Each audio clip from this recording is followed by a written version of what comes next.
কে দিল রে লতার গাছে এত বড় কদু? কার ইশারায় মৌমাছিরা মৌচাকে দেয় মধু? শিমুল গাছে কে দিল রে নরম নরম তুলা? কার ইশারায় চৈত্র মাসে জমিন মাঝে দুলা? ঝিনুক মাঝে কে দিল রে মুক্তামণি হার? আখের মাঝে কে দিল রে রসদে চমৎকার? আল্লাহু আকবার। মরিচ গাছে কে দিল রে মরিচ এত জাল? ভাদ্র মাসে কারা দেশে পাকে গাছে তাল? আচ্ছা মানুষ বলো দেখি রাত্র কেন কালো? সূর্যমণি কোথা থেকে পেল এত আলো?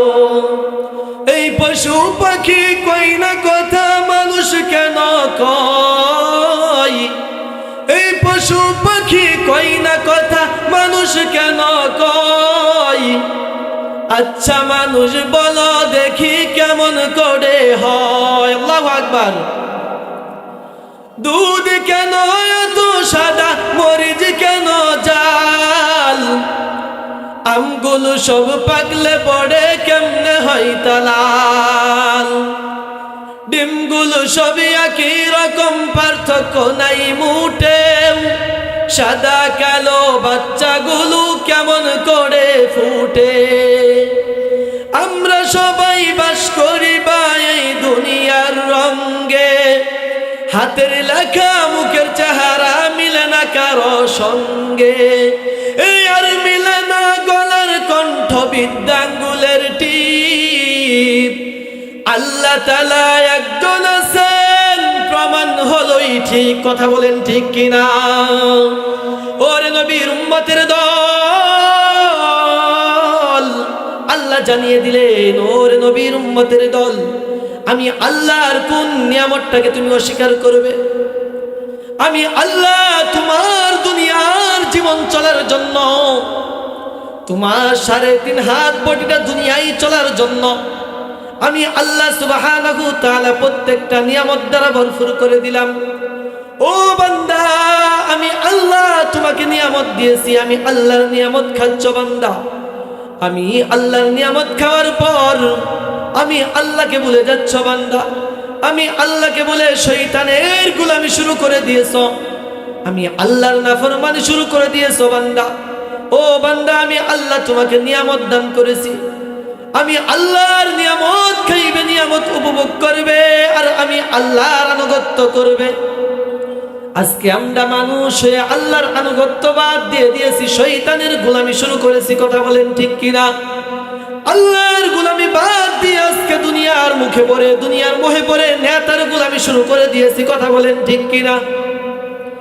ওরে নবীর উম্মতের দল, আল্লাহ সুবহানাহু ওয়া তাআলা তো দুনিয়ায় পাঠিয়েছে আল্লাহর গোলামি করার জন্য। আজকে আমরা আল্লাহকে ভুলে যাচ্ছি, আল্লাহর কথা ভুলে যাচ্ছি। ও বন্ধু, এই দুনিয়া ছেড়ে একটা সময় আপনাকে আমাকে চিরতরে বিদায় নিয়ে চলে যাইতে হবে। ও বন্ধু, এই দুনিয়া কয়দিনের? একটা সেকেন্ড বাঁচবো এর কোনো গ্যারান্টি নাই। কিন্তু বন্ধু, আজকে দেখা যাচ্ছে হাজার হাজার বছরের আয়ু আমরা করে যাচ্ছি। কোটি টাকার ব্যাংক ব্যালেন্স করতেছি, গাড়ি বাড়ি করতেছি, অট্টালিকা করতেছি। ও বন্ধু, আজকে কত কিছুই না করতেছি। ও বন্ধু, আজকে দুনিয়ামুখী হয়ে গিয়েছি, দুনিয়ার লোভ লালসায় পড়ে গিয়েছি। আজকে দেখা যাচ্ছে বন্ধু, এই দুনিয়ার মুখে পড়ে হালাল হারামকে একাকার করে ফেলতেছি। কোনটা হালাল, কোনটা হারাম, কোনটা আলো, কোনটা অন্ধকার, কোনটা জায়েজ, কোনটা না জায়েজ জানার দরকার নেই, বুঝার দরকার নেই। কথা একটাই, টাকা লাগবে, গাড়ি লাগবে, অর্থ লাগবে, বাড়ি লাগবে। কথা বলেন ঠিক কিনা? ও বন্ধু, আজকে যে আমরা এগুলোর মুখে পড়ে গেছি, এগুলো ছেড়ে আপনাদেরকে আমাদেরকে চিরতরে বিদায় নিয়ে কবরে চলে যাইতে হবে। আপনি আমি কি কখনো চিন্তা করে দেখেছি আজকে যেই সন্তান ভাবতেছি আপনার আমার আপন, যেই নারীকে আজকে ভাবতেছি আপন, মা বাবা আপন, এরা দুনিয়ার বাড়িতে আপনাকে আমাকে ধোঁকা দিবে, আখিরাতে তো রয়েছে।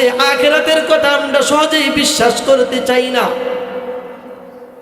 আমরা জান্নাত জাহান্নাম এটা আমরা জানি, কিন্তু মানতে চাই না। কথা বলেন ঠিক কিনা? কিন্তু আপনার আমার সন্তান যে দুনিয়ার বাড়িতে আপনি আমি আপন ভাবি কি ভাবি না? অবশ্যই কিন্তু সন্তানদেরকে আপন ভাবি, মা বাবা স্ত্রী এদেরকে আপন ভাবি।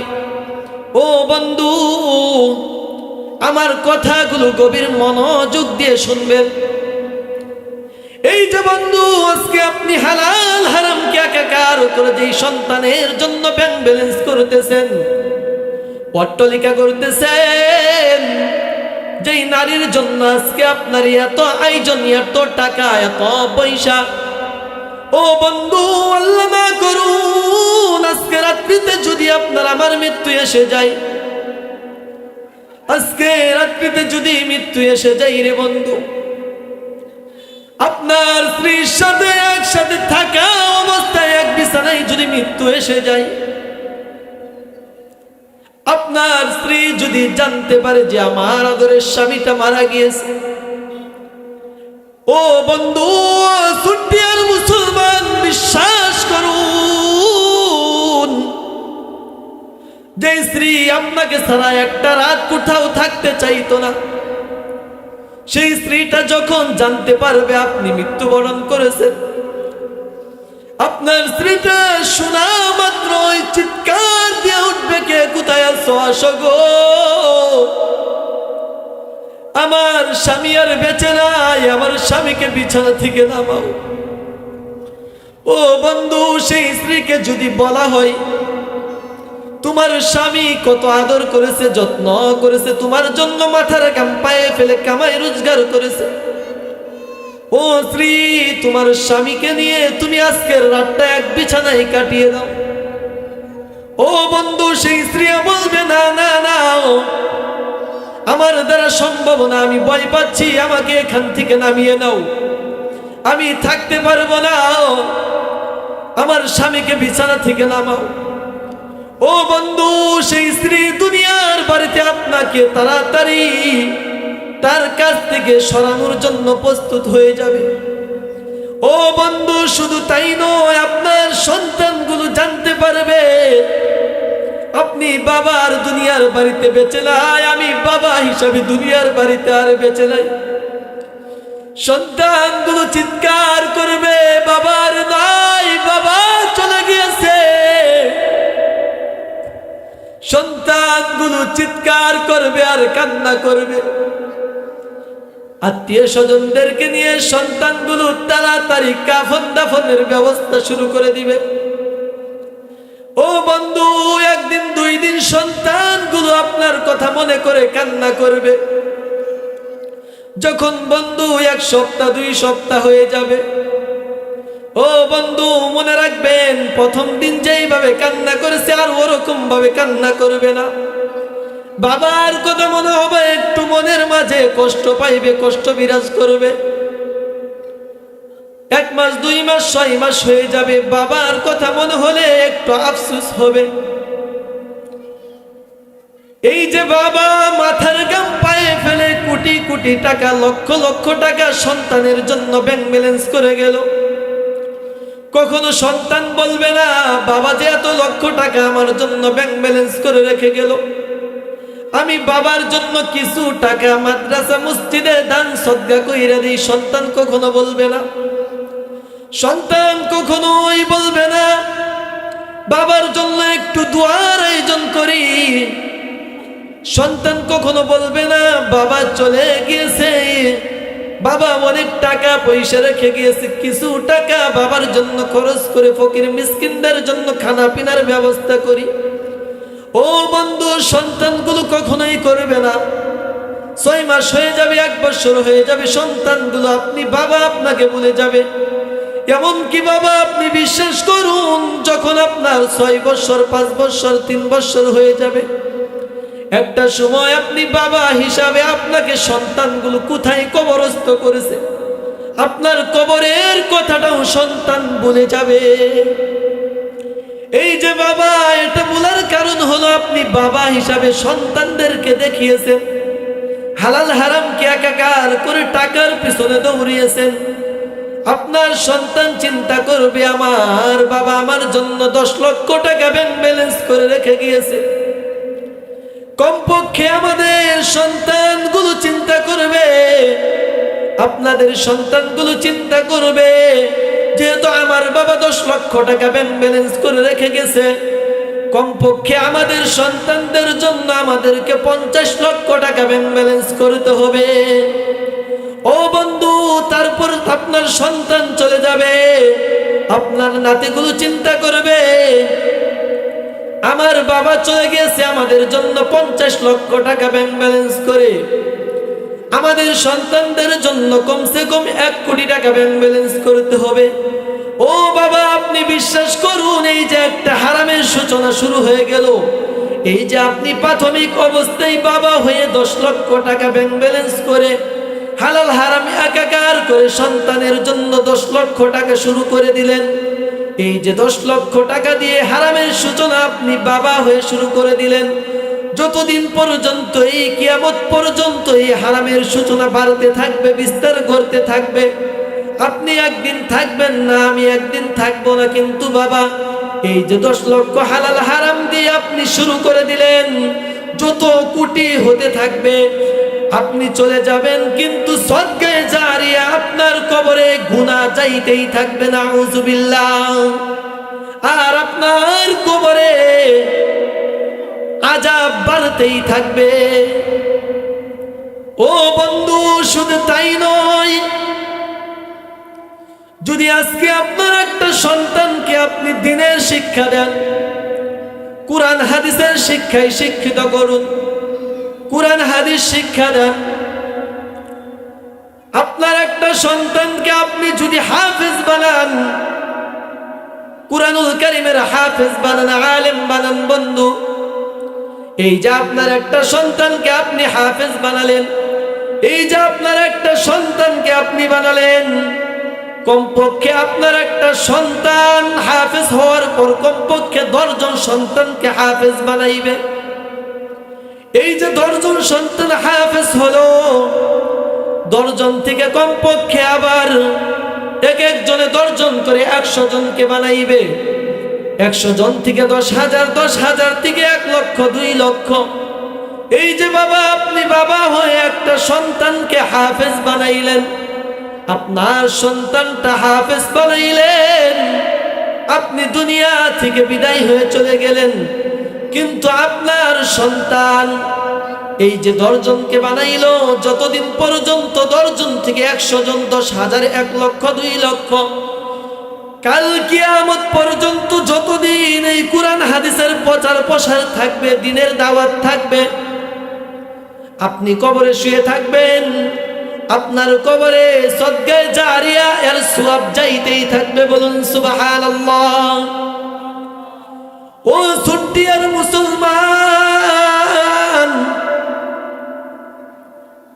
আপনাদের জীবনটা কতই না ভাগ্যবান।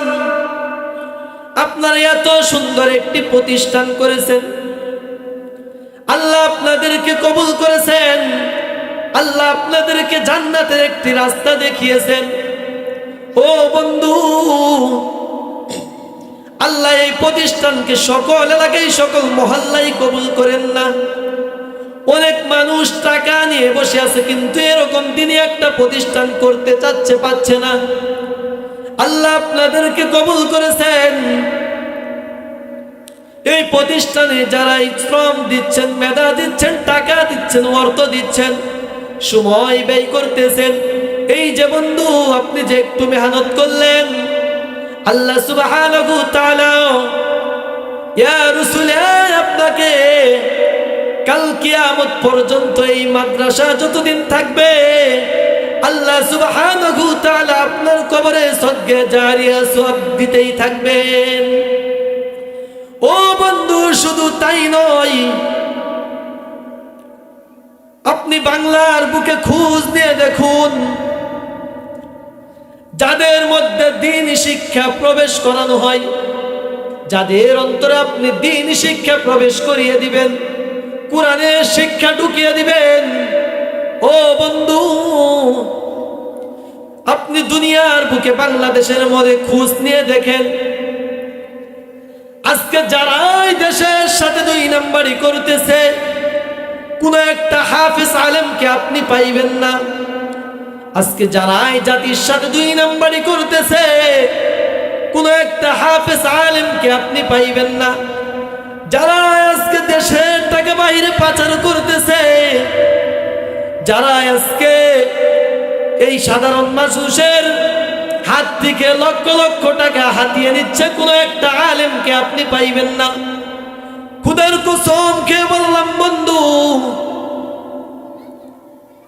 যেই সন্তানের সিনায় আপনি প্রাথমিক অবস্থায় হাট্টিমা টিম গুড়ার ডিম শিখানো বাদ দিয়ে, যেই সন্তানটা দুনিয়ায় ভূমিষ্ঠ হওয়ার পর প্রাথমিক অবস্থায় সন্তানটার সিনায় আপনি কোরআনের হাদিসের আলো জ্বালিয়ে দিবেন, সেই সন্তান কখনোই জাতির সাথে দুই নাম্বারি করবে না। সেই সন্তান কখনোই দেশের সাথে দুই নাম্বারি করবে না। সেই সন্তান কখনোই মা বাবার সাথে দুই নাম্বারি করবে না। সেই সন্তান কখনোই মুরব্বীদের সাথে বেয়াদবি করবে না। সেই সন্তান কখনোই দেশের সাথে দুই নাম্বারি করবে না। সেই সন্তান কখনোই কলমের একটা খুঁচা দিয়ে লক্ষ লক্ষ টাকা মানুষের হাত থেকে হাতিয়ে নিবে না। আপনি খোঁজ নিয়ে দেখেন, আজকে যাদের মা বাবা বৃদ্ধাশ্রমে রাত কাটাচ্ছে, দিন কাটাচ্ছে, আপনি কোন আলেমদের মাকে পাবেন না, কোন আলেমদের বাবাকে পাবেন না। যাদের মা বাবা অনাহারে রাত কাটাতে দিন কাটাইতেছে, আপনি কোন আলেমদের মা বাবাকে পাইবেন না। ও বন্ধু, আমি বলতে চাই, যেই সকল মা বাবা আজকে অনাহারে রাত কাটাচ্ছে, দিন কাটাচ্ছে, আমি বলবো এটা তো সন্তানের দোষ নয়। ও মা ও বাবা, এটা তো তোমাদেরই দোষ। কারণ হচ্ছে সন্তানকে তুমি বৃদ্ধাশ্রমে নেওয়ার রাস্তা দেখিয়েছো, কথা বলেন ঠিক কিনা? সন্তানের সিনাই কুরআন না ঢুকানোর কারণে, হাদিস না ঢুকানোর কারণে সন্তান আজকে মা বাবাকে বৃদ্ধাশ্রমে নিচ্ছে। বন্ধু, তাহলে চিন্তা করে দেখুন, আজকে এই টাকা, এত পয়সা কাদের জন্য আজকে কামাই রোজগার করতেছি? এগুলো তো আমাদের কোনো কাজে আসবে না, এগুলো তো আমাদের কোনো কাজে আসবে না। দুনিয়াই তুচ্ছ, দুনিয়াই তাচ্ছিল্য। ও বন্ধু, আরেকটা কথা মনে রাখেন, মনে করেন এখানে যারা আপনারা আসছেন, আপনাদের এলাকায় সবচাইতে একজন ধনাঢ্য ব্যক্তি, কোটিপতি। বন্ধু, সেই ব্যক্তিটা যদি মুসলমান দাবি করে, সেই ব্যক্তিটা যদি মারা যায়, সে কোটিপতি হওয়ার কারণে আপনারা কি গ্রামবাসী বলবেন তার জন্য 4 টুকরো সাদা কাপড় দিয়ে দেই? সে কোটিপতি, বলবেন যে সে অনেক টাকার মালিক, তার জন্য 4 টুকরো সাদা কাপড় দিয়ে দেই? কেউ কিন্তু বলবেন না রে বন্ধু। একজন মিসকিন যদি মারা যায়, তার জন্য 3 টুকরো সাদা কাপড় নির্ধারণ থাকবে। একজন কোটিপতি মারা গেলে তার জন্য 3 টুকরো সাদা কাপড় নির্ধারণ থাকবে। ও বন্ধু, এই দুনিয়ায় কেউ রেহাই পাবে না। এই দুনিয়ায় সকলে আমি একটা জিনিস বিবেচনা করে পাইলাম, এই দুনিয়া থেকে 6টা জিনিস নিয়ে মানুষ বিদায় হবে। 1 নাম্বার হচ্ছে নেক আমল, বদ আমল, 3.5 হাত বটি, 3 টুকরো সাদা কাপড়। মহিলাদের জন্য 2টা বেশি। এটা ব্যতীত আপনি আমি কেউ বেশি কোনো জিনিস নিতে পারবো না। ও বন্ধু, কিসের তো অহংকার? আজকে কাদের জন্য আপনি আমি হালাল হারামকে একাকার করে ফেলতেছি? ও বন্ধু, আল্লাহর জন্য জানিয়ে দিয়েছে, বান্দা আমি আল্লাহ তোমাকে দুনিয়ায় সাময়িক সময়ের জন্য পাঠিয়েছি। আমি আল্লাহ তোমাকে যেই অনন্তকালের জন্য রাখবো বান্দা, সেই অনন্তকালের জন্য তুমি বান্দা কি করতেছ? এই দুনিয়ার জন্য এত কষ্ট, এত চেষ্টা, এত মুজাহিদা। ও বান্দা, আমি আল্লাহ যে অনন্তকাল তোমাকে জান্নাতে রাখবো, সেই জান্নাতে যাবে, তাহলে কিছু পরীক্ষা তুমি বান্দা দিবে না? আল্লাহ জানিয়ে দিলেন, বান্দা সেই জান্নাতে যদি যাইতে চাও, তাহলে আমি আল্লাহ তোমাদেরকে কিছু পরীক্ষা করব।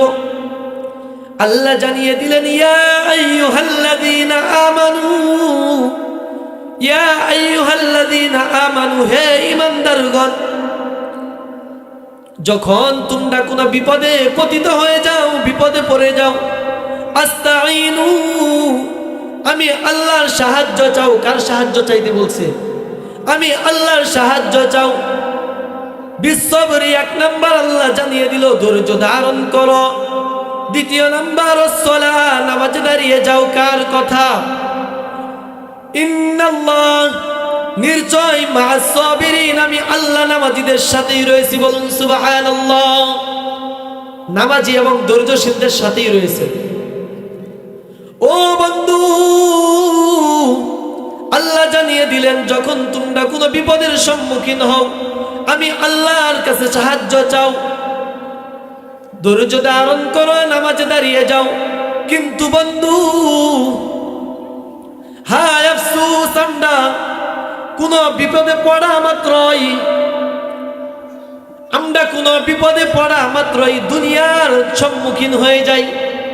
অসুস্থ হওয়া মাত্রই ডাক্তারের কাছে দৌড় দিয়ে চলে যাই। কথা বলেন ঠিক কিনা?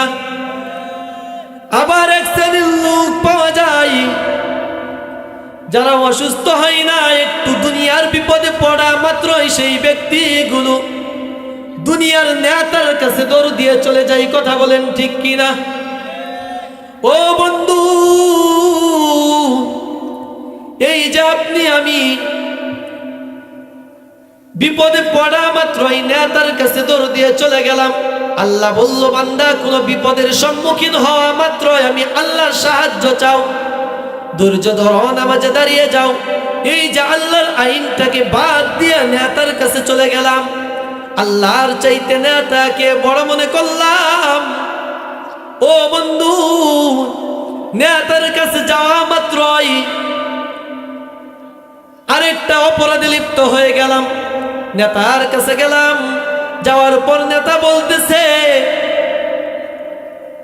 যদি এই বিপদ থেকে উদ্ধার হতে চান, তাহলে কিছু মাল পানি লাগবে। কথা বলেন ঠিক কিনা? এই যে বন্ধু, 2টা অপরাধে লিপ্ত হয়ে গেলাম। 1 নাম্বার আইন, আল্লাহর আইন বাদ দিয়ে নেতার কাছে চলে গেলাম।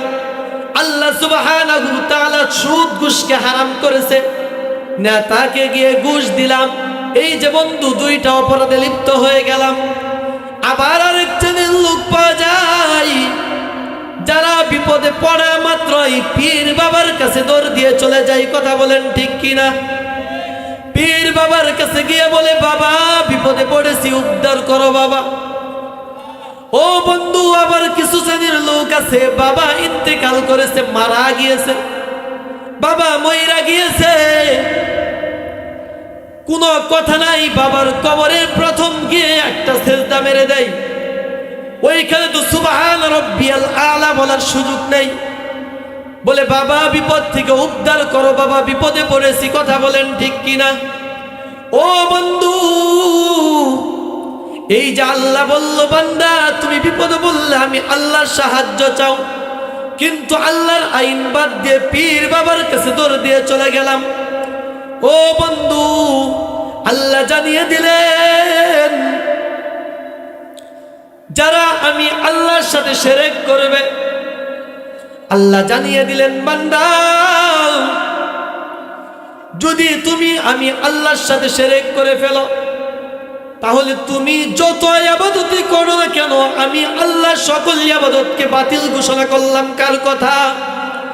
আল্লাহ জানিয়ে দিলেন, ওমাই ইউশরিক বিল্লাহ ফাকাদ হারামাল্লাহু আলাইহিল জান্নাহ।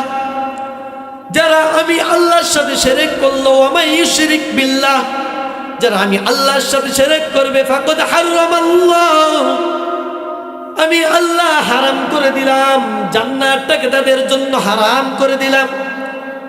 ও বন্ধু, আপনার মনে করেন 50, 60, 70 বছর বয়স হয়েছে, 5 ওয়াক্ত নামাজ মসজিদে গিয়ে তাকবীরওয়ালার সহিত আদায় করেছেন, হজ করেছেন, যাকাত দিয়েছেন, রমজানের রোজা রাখছেন, সকল ইবাদত বندگی করেছেন, কিন্তু বন্ধু আপনি শেষ বয়সে গিয়ে আপনি 50 বছর এরকম 5 ওয়াক্ত নামাজ পড়ছেন, আল্লাহর বিধিবিধান মানছেন, শেষ বয়সে গিয়ে বাবার পায়ে একটা সেজদা মেরে দিয়েছেন। খোদার কসম খেয়ে বললাম বন্ধু, আপনি যে এই যে 50 বছর তাহাজ্জুদ আদায় করলেন, 5 ওয়াক্ত নামাজ পড়লেন, হজ করলেন, যাকাত দিলেন, নিঃসন্দেহে সকল কিছু বরবাদ হয়ে গেল। আর যদি বন্ধু আপনি নামাজ পড়েন নাই, আল্লাহ কোথাও বলেন নাই বান্দা নামাজ পড়ো নাই তোমার আমল আমি বাতিল ঘোষণা করলাম, আল্লাহ কোথাও বলে নাই বান্দা কোনো একদিন আমার হুকুম মানছিলে, কোনো একদিন রমজানের রোজা রাখছিলে, বান্দা আর কোনো হুকুম মানো নাই, জিনা করেছো আমি আল্লাহ তোমার আমল বাতিল ঘোষণা করলাম। ও বন্ধু, অন্যের মালকে লুণ্ঠন করেছো, বন্টন করেছো, আমি আল্লাহ তোমার আমলকে ঘোষণা করলাম। আল্লাহ কোথাও এরকম বলেন নাই, কিন্তু আল্লাহ বললেন বান্দা যদি কখনো কোনো সময় আমি আল্লাহর সাথে একটা শিরক করে ফেলো রে বান্দা, নিঃসন্দেহে আমি আল্লাহ ঘোষণা করলাম তোমার সকল আমল বরবাদ হয়ে যাবে। নাউজুবিল্লাহ।